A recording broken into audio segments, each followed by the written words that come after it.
that may be true sometimes and may not be true other times, and we have a whole system of triers of fact to find out which ones they apply. We're simply going to throw them all out and say you can never. If you can damage somebody so much psychologically that they cannot possibly go forward for a period of time, at least 4 years, bingo, home run. Go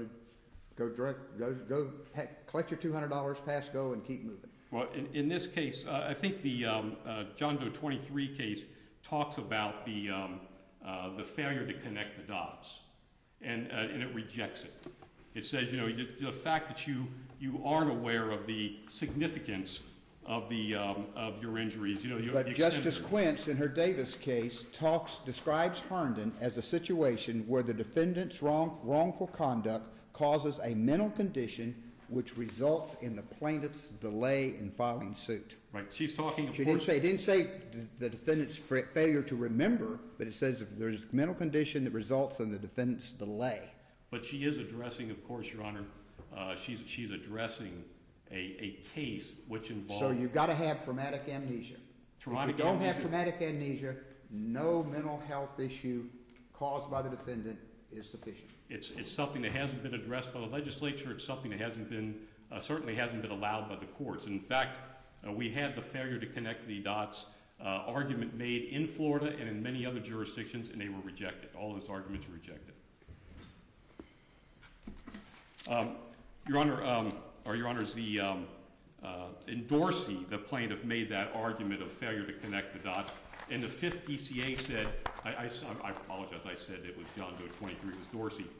He knew the identity of the tortfeasor. He was aware of the improper conduct. He knew that the church had permitted the priest to serve in that parish. He knew all of these things in that case. There's no doubt about it. He knew he had been abused. So he at least could connect the dots to a sufficient degree that he was able to file a lawsuit. He chose not to do so for 23 years. The sexual abuse in and of itself, this is again Dorsey, causes sufficient actual damages as a matter of law to support the negligence action.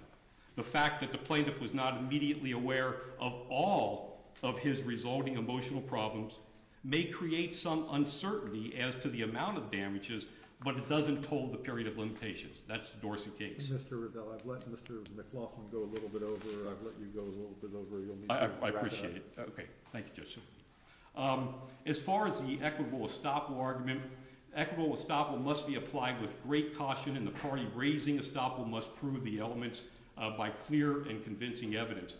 We know that there's actually equitable estoppel and delayed discovery are polar opposites in that the difference is that the injured party does not know he has a cause of action allegedly with a delayed discovery doctrine case. With regard to equitable estoppel, he's fully aware, and of course there's some activity that causes him to forbear suit. That's factually impossible in this case because we know that at the time the statements were made by Father Nick, he was not an employee of the Diocese of St. Petersburg. Okay, Mr. Riddell. Thank you. Okay, thank you, Your Honor.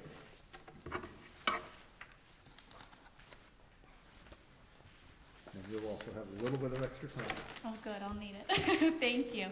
I'm just going to try to race through some of these comments, and obviously y'all will stop me if you need to. Let me ask one question, because I'm still struggling with the statutory language, and it allows the delayed discovery doctrine, and it does seem to apply to intentional torts. Yes. And clearly we don't have an intentional tort. So what's your best authority to get around that argument? Because you've addressed it in your briefs, but I'm still having a little trouble grasping onto it.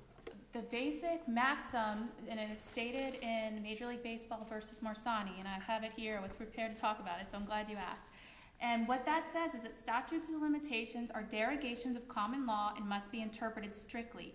Even where the legislature acts in part of an area, the common law rate remains in effect in that area unless the statute specifically says otherwise.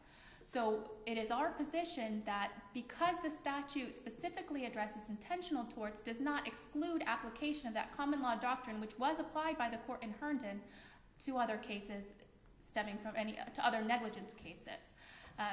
The defendants in their briefs relied upon, it's a Latin phrase and I will butcher it, inclusio unius You know what I'm talking know about. which one it is. But those cases, that maxim doesn't apply to common law situations. And if you just look at the cases that they cited, they're all kind of statutorily created actions. It's one of them was the parole, some sort of provisions under the parole provisions, which is a statutory, the PIP statute. In the common law, wasn't the delayed discovery doctrine created in relation to intentional torts? Actually, the first time that it was applied in Florida, as far as I know, I believe was City of Miami versus Brooks, which was adopted by the Florida Supreme Court, and that was a medical malpractice case, and obviously medical malpractice-based or negligence-based cases. And it's interesting that, and that's another point I wanted to make, is Mr. Radel quoted a portion of Brooks, and the portion he quoted was, let me see here. He quoted the part that says, the court held the running of the statute not to be postponed, even though the injury did not materialize and was not discovered till later. He was talking about the court in Crestani. But the court goes on and says there is a distinction between notice of the negligent act and notice of its consequences. And the court went on to distinguish Crestani and says, the statute attaches where there has been notice of an invasion of the legal right of the plaintiff or he has been put on notice of his right to his cause of action. And so that was the adoption of the delayed discovery doctrine in the medical malpractice context, and that has since been codified. And the codification in this court in Overholt, and again, used the language that it's not only the injury, but the recognition of the injury that starts the accrual of the cause of action. Well, we know that the 3rd DCA, 4th DCA, and 5th DCA have refused to apply Herndon to a negligence cause of action for childhood sexual abuse. Are there any DCAs that have? Sorry if I didn't mean to interrupt you there. Yes. No, there are none that have applied it, but I disagree So that the 4th and 5th have not applied it. I believe that the only case that would be... But if we reverse, do we have to certify a conflict with those cases? If you reverse on the delayed discovery issue, I believe you would have to certify conflict with Cisco, because I do believe that Cisco is the only case directly on point. The defendants rely on Doe versus Sinrod. The issue in Doe versus Sinrod was not the application of the delayed discovery doctrine. The issue in that case was whether notice requirement of 76828, because it was a cause of action brought against a school board, had to be which requires that notice be given to the school board within 3 years of the accrual of the cause of action. So the issue in that case, the plaintiff didn't give notice within that time period, but they tried to get around that by saying, well, our time was told, or it didn't accrue until later based on 9511. But Dorsey existed at the time that the Supreme Court handed down Herndon. They didn't even address it. Doe versus Dorsey is a negligence action for childhood sexual abuse. I believe that Doe versus Dorsey came out before. It was before the court's decision in Herndon, which really... Doe versus Dorsey is 1996. Herndon's 2000. That's what he said. The Supreme Court didn't address it. The Supreme Court didn't address Doe v. Dorsey at all in Herndon. In Herndon, the court... And there's a decision out. They didn't address it at all. And I guess the point is when Davis attempted to clarify Herndon, Davis specifically said the narrow circumstances of lack of memory in child sex abuse cases allows application of discovery doctrine because the lack of memory was caused by the abuser, a situation similar to the statutory circumstances to which the doctrine applies, making reference to 9511(7). So, I'm sorry, what is the question? Why did the Supreme Court go further to narrow Herndon? I don't believe that they meant to narrow Herndon in this circumstance. I mean, in Davis, the 4th DCA allowed the use in a financial case that had nothing to do with sexual abuse.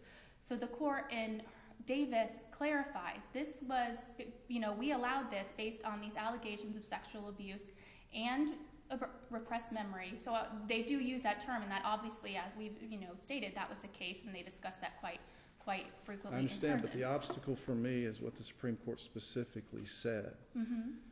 The application of delayed discovery because the lack of memory was caused by the abuser.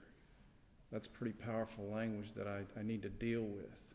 It's a hurdle for you. And that goes to what I think Mr. Bellicastro said, is he said, we did not create the condition here, which I guess is kind of goes to that he was not they're not the abusers. But I think that we still have to prove causation. Even in our negligence cause of action, we still have to prove causation.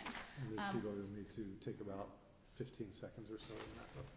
I would just ask that the court, will rely on our briefs, and we'd ask that you'd reverse the summary judgment entered in favor of the defendants and remand back to let the plaintiff proceed with his causes of action against the defendants. Thank you. Very good. Thank you. Thank you. Well briefed and well argued.